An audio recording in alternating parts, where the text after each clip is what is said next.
ಇನ್ನೊಂದು ವರ್ಷ ದಾಸನಿಗೆ ಜೈಲು ವಾಸವೇ fix, ಜೈಲೂಟವೇ fix.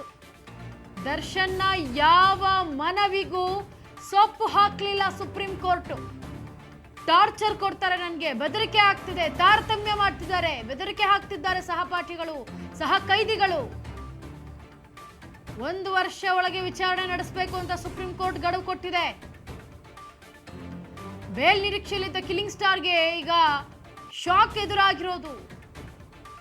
ಇವತ್ತು ಗುಡ್ ಫ್ರೈಡೆ ಆಗುತ್ತೆ ದರ್ಶನ್ ಪಾಲಿಗೆ ಅಂತ ಬೆಳಗ್ಗೆಯಿಂದ ಕಾಯ್ತಾ ಇದ್ರು ದರ್ಶನ್. ಆದ್ರೆ ಈಗ ದರ್ಶನ್ ಪಾಲಿಗೆ ಇದು ಬ್ಯಾಡ್ ಡೇ.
ಸ್ಟಾರ್ ದರ್ಶನ್ಗೆ ಶಾಕ್ ಮೇಲೆ ಶಾಕ್. ಇನ್ನೂ 1 ವರ್ಷ ದಾಸನಿಗೆ ಜೈಲು ವಾಸವೇ ಫಿಕ್ಸ್.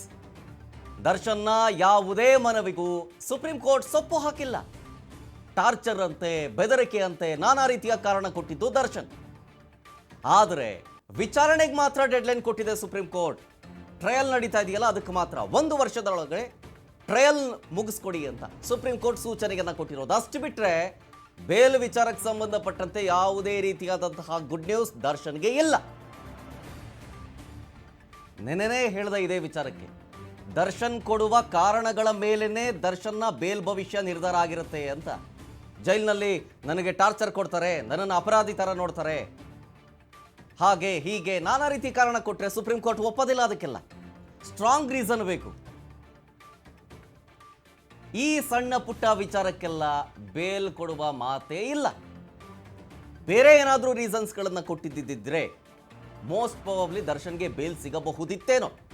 ಆದರೆ ಅವರು ಕೊಟ್ಟ ಕಾರಣಗಳನ್ನು ನೋಡಿ ಅದಕ್ಕೆ ಯಾವುದೇ ರೀತಿಯಾದಂತಹ ಮನ್ನಣೆಯನ್ನು ಕೊಡಲಿಲ್ಲ, ಸೊಪ್ಪು ಹಾಕಲಿಲ್ಲ. ಸಹ ಕೈದಿಗಳು ನನಗೆ ಟಾರ್ಚರ್ ಕೊಡ್ತಾರೆ, ಮೆಂಟಲಿ ಟಾರ್ಚರ್ ಕೊಡ್ತಾರೆ, ಅಪರಾಧಿ ಥರ ನೋಡ್ತಾರೆ ನನ್ನನ್ನು, ಇದ್ಯಾವುದು ನಡೆಯೋದಿಲ್ಲ ಬೇಲ್ಗೆ. ಬೇರೆ ಸೆಲ್ಗೆ ಬೇಕಾದ್ರೆ ಶಿಫ್ಟ್ ಮಾಡಿ ಅಂತಾರೆ ಹೊರತು ಇದಕ್ಕೆಲ್ಲ ಬೇಲ್ ಕಡದಿಲ್ಲ. ಬೇಲ್ ಅರ್ಜಿ ಸಲ್ಲಿಸಿದ್ದ ದರ್ಶನ್ಗೆ ಸುಪ್ರೀಂ ಕೋರ್ಟ್ ಏನೇನು ಹೇಳಿತು? ಟ್ರಯಲ್ ನಡೀತಾ ಇದೆಯಲ್ಲಿ, ಟ್ರಯಲ್ ನಡೀತಾ ಇದೆ ವಿಚಾರಕ್ಕೆ ಸಂಬಂಧಪಟ್ಟಂತೆ, ಆದಷ್ಟು ಬೇಗ ಟ್ರಯಲ್ನ ಮುಗಿಸಿ ಅಂತ ಸೂಚನೆ ಕೊಟ್ಟಿದ್ದಾರೆ ಅಷ್ಟೇ. 1 ವರ್ಷದ ಒಳಗಡೆ ಪ್ರಕರಣದ ಟ್ರಯಲ್ ಅನ್ನು ಮುಗಿಸ್ಕೊಡಿ ಅಂತ. ಸಾಕ್ಷ್ಯಗಳ ವಿಚಾರಣೆಗೆ 1 ವರ್ಷಗಳ ಕಾಲಾವಕಾಶವನ್ನು ಸುಪ್ರೀಂ ಕೋರ್ಟ್ ಕೊಟ್ಟಿದೆ. 60 ಸಾಕ್ಷ್ಯಗಳ ವಿಚಾರಣೆ ಆಗಬೇಕು, 1 ವರ್ಷದಲ್ಲಿ ಮುಗಿಸಿ, ಆದಷ್ಟು ಬೇಗ ಮುಗಿಸಿ. ಸಣ್ಣ ಪುಟ್ಟ ಕಾರಣಗಳನ್ನು ಕೊಟ್ಟು ಅದನ್ನು ಟ್ರಯಲ್ನ ಮುಂದೂಡಕ್ಕೆ ಹೋಗಬೇಡಿ, ಆದಷ್ಟು ಬೇಗ ಮುಗಿಸಿ, ಇದೊಂದಷ್ಟೇ ಹೇಳಿರೋದು. ಪ್ರಾಸಿಕ್ಯೂಷನ್ನ 60 ಪ್ರಮುಖ ಸಾಕ್ಷ್ಯಗಳಿದೆ, ಅದನ್ನು ನಡೆಸಬೇಕಾಗಿದೆ, ಅದನ್ನು ವರ್ಷದಲ್ಲಿ ಮುಗಿಸ್ಬೇಕು. ಮುಗಿಸ್ಲಿಲ್ಲ ಅಂತಂದರೆ ಬೇಲ್ ಅರ್ಜಿಯ ಪರಿಶೀಲನೆ ಮಾಡ್ತಾರೆ. ಅದಾದಮೇಲೆ ಈ ಮಾತನ್ನು ಅಂಡರ್ಲೈನ್ ಮಾಡೋದು ಬೇಕು. ವರ್ಷದಲ್ಲಿ ವಿಚಾರಣೆ ಮುಗಿಯದಿದ್ದರೆ ಬೇಲ್ ಅರ್ಜಿಯನ್ನು ಪರಿಶೀಲನೆ ಮಾಡ್ತೀವಿ ಅಂತ. ಸೊ ಅಲ್ಲಿಗೆ 1 ವರ್ಷದ ತನಕ ದರ್ಶನ್ಗೆ ಬೇಲಿಲ್ಲ, ಅಲ್ಲಿಯ ತನಕ ಜೈಲು ವಾಸವೇ ಫಿಕ್ಸ್. ಬೇಲ್ ಸಿಗುತ್ತೆ ಅನ್ನೋ ನಿರೀಕ್ಷೆಯಲ್ಲಿ ದರ್ಶನ್ ಇದ್ರು, ಇವಾಗ ಅವ್ರಿಗೆ ನಿರಾಸೆ.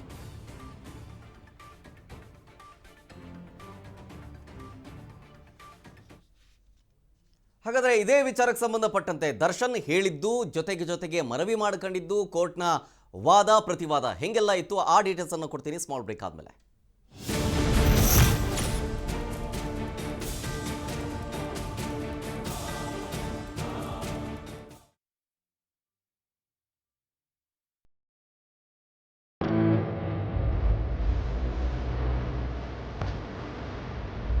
ಪ್ರಿಯ ವೀಕ್ಷಕರೇ, ನಾನು ಮತ್ತೆ ಬರ್ತಾ ಇದ್ದೇನೆ.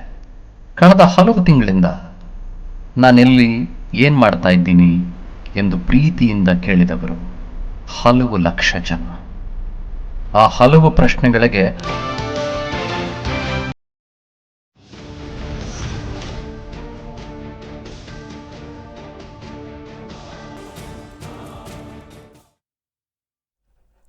Welcome back. ಇವತ್ತು ಸುಪ್ರೀಂ ಕೋರ್ಟ್ನಲ್ಲಿ ದಾಸನ ಬೇಲ್ ಅರ್ಜಿಯ ವಿಚಾರಕ್ಕೆ ಸಂಬಂಧಪಟ್ಟಂತೆ ಏನೇನು ಆಯಿತು ಅನ್ನೋ ವಿಚಾರಕ್ಕೆ ಸಂಬಂಧಪಟ್ಟಂಥ ಡೀಟೇಲ್ಸನ್ನು ಕೊಡ್ತಾ ಇದೆ. ಪರಪ್ಪನ ಅಗ್ರಹಾರದಲ್ಲಿರುವಂಥ ಡೆವಿಲ್ಗೆ ಇದೊಂದು ರೀತಿಯಾಗಿ ಬಿಗ್ ಡೇ. ಇವತ್ತು ಸುಪ್ರೀಂನಲ್ಲಿ ನನಗೆ ಬೇಲ್ ಸಿಗುತ್ತೆ ಅನ್ನುವಂಥ ವಿಚಾರಕ್ಕೆ ಸಂಬಂಧಪಟ್ಟಂತೆ ಈಗ ದರ್ಶನ್ಗೆ ನಿರಾಸೆ ಆಗಿರೋದು. ಹಾಗಾಗಿ ಏನೇನಾಯಿತು ಇವತ್ತು ಕೋರ್ಟ್ನಲ್ಲಿ ಆ ವಿಚಾರನೂ ಕೂಡ ನಿಮ್ಮ ಮುಂದೆ ಇಡ್ತಾ ಇದೆ.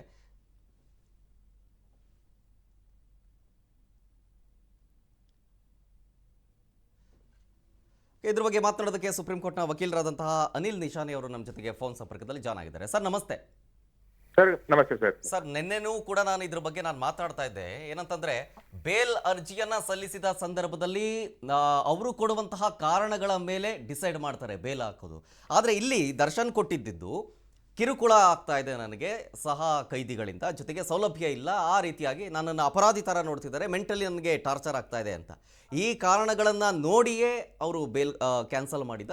ಜೊತೆಗೆ ಈ ಇನ್ನೂ 1 ವರ್ಷಗಳ ಕಾಲ ಅವರಿಗೆ ಬೇಲ್ ಅಪ್ಲೈ ಮಾಡೋದಕ್ಕೆ ಆಗದೇ ಇಲ್ವಾ? ಅವ್ರು ಕೊಟ್ಟಿರೋದು ಒಂದೇ, ಟ್ರಯಲ್ನ ಆದಷ್ಟು ಬೇಗ ಮುಗಿಸಿ, ಇಲ್ಲ ಅಂದರೆ ಆಮೇಲೆ ನಾವು ಬೇಲ್ ಅರ್ಜಿಯನ್ನು ಪರಿಶೀಲನೆ ಮಾಡ್ತೀವಿ ಅಂತ. ಅದರ ಅರ್ಥ ಅಲ್ಲಿ ತನಕ ಬೇಲ್ ಇಲ್ಲ ಅಂತನಾ? ಹೌದು ಸರ್, ಅಲ್ಲಿವರೆಗೂ ಬೇಲ್ ಕೊಡಕ್ಕಾಗಲ್ಲ ಸರ್. 1 year ಟೈಮ್ ಕೊಟ್ಟಿದ್ದಾರೆ. We have to prosecution has to complete the major witnesses. That major means that 60 witnesses complete ಮಾಡಲೇಬೇಕು 1 year ಅಲ್ಲಿ. Plus high court CJ ಸರ್ಗೂ just they given a direction to that ಈ full court to actually temporary actually court number 57 is not sitting.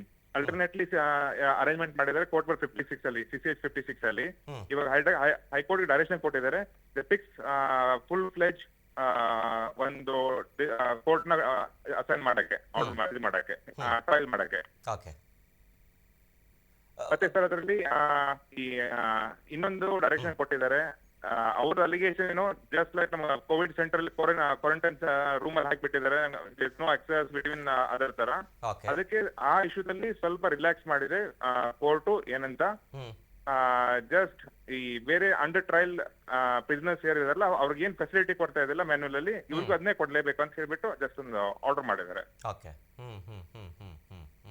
But ಏನಂತಂದ್ರೆ ಈಗ ಜೈಲ್ನ manual ಪ್ರಕಾರ ಏನಿದೆಯೋ ಅದನ್ನೇ ಕೊಡ್ತಾ ಇರೋದಿಲ್ಲ, ಅದಕ್ಕಂದನ್ನ ಹೊರತುಪಡಿಸಿ ಬೇರೆನೂ ಕೊಡ್ತಿಲ್ಲ. ಬಟ್ ದರ್ಶನ್ ಏನ್ ಎಕ್ಸ್ಪೆಕ್ಟ್ ಮಾಡ್ತಾ ಇದ್ದಾರೆ ಈ ರೀಸನ್? ಯಾಕಂದ್ರೆ ಅಲಿಗೇಷನ್ ಮಾಡಿದ್ರು ಅಷ್ಟೇ, ಬಟ್ ಸರ್ ಕೋರ್ಟ್ ಕನ್ಸಿಡರ್ ಮಾಡಿಲ್ಲ. ಬಟ್ ಎನಿವೇ ಕ್ಲಾರಿಫೈ ಮಾಡಿದ್ದಾರೆ ಅಷ್ಟೇ ಕೋರ್ಟ್. ಹಾಗಾದ್ರೆ ದರ್ಶನ್ ಬೇಲ್ ಅರ್ಜಿಗೆ ಕೊಟ್ಟಿರುವಂತ ಕಾರಣಗಳೇ ಕ್ಯಾನ್ಸಲ್ ಆಗೋದಕ್ಕೆ ಕಾರಣ ಅಂತ ಹೇಳ್ಬೋದಾ? ಸ್ಟ್ರಾಂಗ್ ಇಲ್ಲ ರೀಸನ್ ಅಂತ? ಸರ್ ರೀಸನ್ ಸ್ಟ್ರಾಂಗ್ ಅಂತೂ ಇಲ್ಲ ಸರ್, ಜಸ್ಟ್ ನಾರ್ಮಲ್ ಅಲಿಗೇಷನ್ ಎಷ್ಟಾಯ್ತು ಅದ್ ಬಿಟ್ಟರೆ ಬೇರೆ ಏನು.